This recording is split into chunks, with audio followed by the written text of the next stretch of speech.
Ubur-ubur ikan lele. Saya ulangi. Ubur-ubur ikan lele. Oke, silakan duduk dan menonton undang dari Reku Sakura atas nama Lasni Wirahmi. Silakan tampil di depan. Judul ceritanya? Silakan.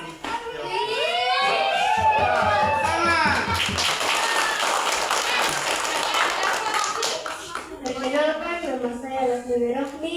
Saya akan menceritakan sebuah cerita yang berjudul Baras di Kaki Ajaib. Nama penulis Ruslan Adileo. Di rumah sederhana, Pak Dulhade tinggal bersama istri dan anak tinggalnya. Pak Dulhade seorang nelayan. Istrinya menjual ikan segar di pinggir pantai. Musim angin 6 barat tahun lalu, bayi lelaki mereka lahir dan dinamainya Berangin Barat. Barat senang bermain di pantai Lakei, berenang atau membantu ayahnya memeriksa perahu. Di sana banyak turis berselancar. Bara juga ingin berselancar seperti mereka. Walaupun sejak kecil kaki Bara spesial. Bara pandai berenang. Ayahnya yang mengajarinya berenang. Kata ayah, Bara harus pandai berenang supaya kelak bisa menjadi nelayan tangguh. Bara bisa menyelam dan tahan nafas sampai lama. Jika ada orang berselancar, Bara berenang mendekat. Kadang-kadang ia membawa papan alas perahu, mencoba berselancar meskipun baru belajar. Itulah cerita yang saya ceritakan.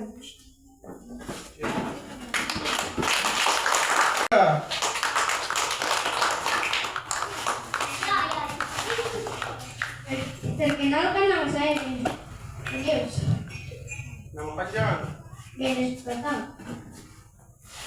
Saya akan menceritakan tentang biji jambu mete.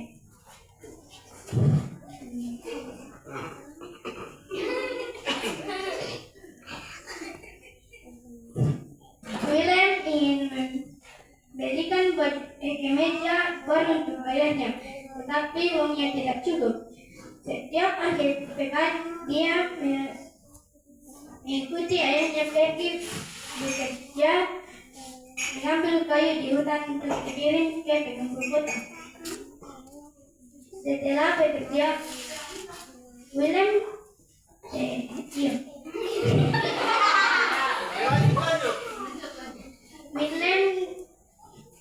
diajak ayahnya membeli bahan dapur di pasar. Pulang dari pasar, William diberi uang oleh ayahnya sebesar 20.000. Lalu William menabungnya. Setelah menabung, William cerdas untuk berpikir bagaimana caranya untuk mendapatkan uang. Lalu William melewati Johan. Lalu William bertanya kepada Johan mau kemana.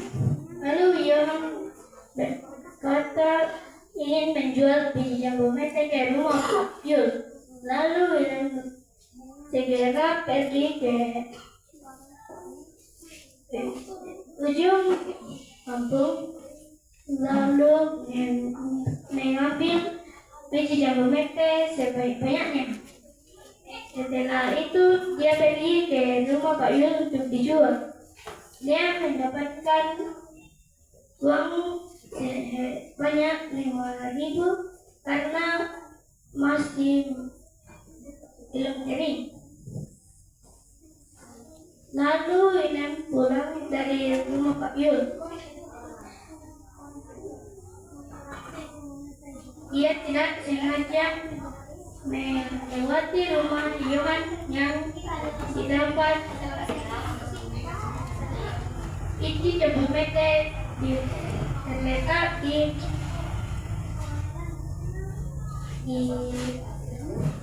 di lapangan yang dilapisi kardus. Dia segera pulang ke rumah dan mencari kardus bekas, tetapi tidak mendapatkannya. Dia hanya melihat karung beras.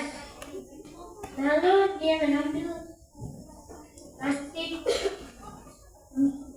lalu pergi ke pinggir kampung untuk mengambil biji jambu mete lagi.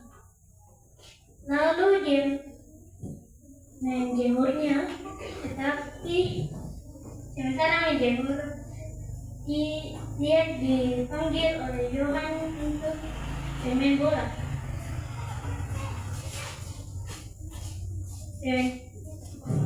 Sementara bermain bola, dia merasa hujan turun. Lalu dia segera pulang ke rumahnya dan melihat biji jambu mete itu sudah basah. Dia segera meninggalkannya dengan sedih. Keesokan harinya setelah sekolah, dia langsung pergi ke pinggir kampung untuk mengambil buah yang baru.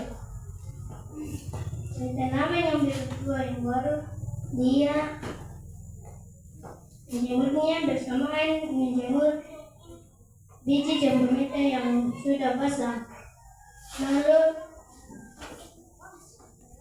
tiba-tiba perutnya merasa aneh.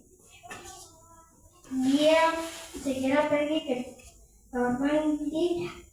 Setelah keluar dari kamar mandi, dia melihat beberapa ayam yang hambur-hambur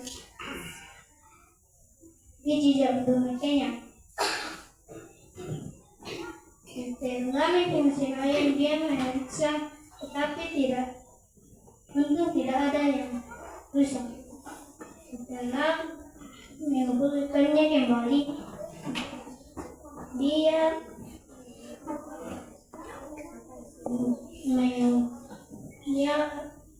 menjemurnya kembali. Sore harinya dia mengambilnya untuk dijual ke rumah Pak Yul. Dia mendapatkan uangnya 30.000 karena biji jambu metenya kering dan mendapatkan 3 kilogram. Setelah dari rumah Pak Yul, dia pulang ke rumahnya. Di rumahnya dia hitung berapa banyak uang yang dia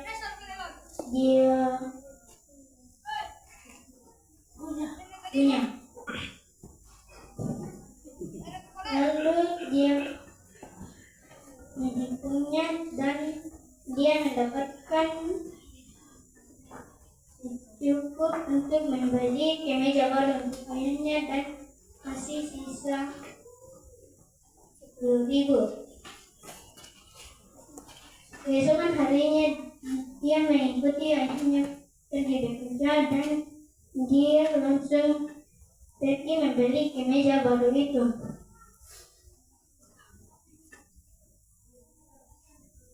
Dan di rumah mereka ayahnya membelinya kemeja baru yang seperti motifnya juga. Dia terkejut dan dia membeli ayahnya kemeja baru untuk ayahnya. Malam Natal pun tiba dan Wilan dan ayahnya pun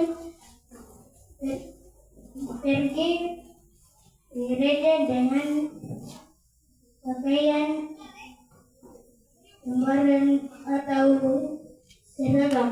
Demikianlah cerita saya. Terima kasih.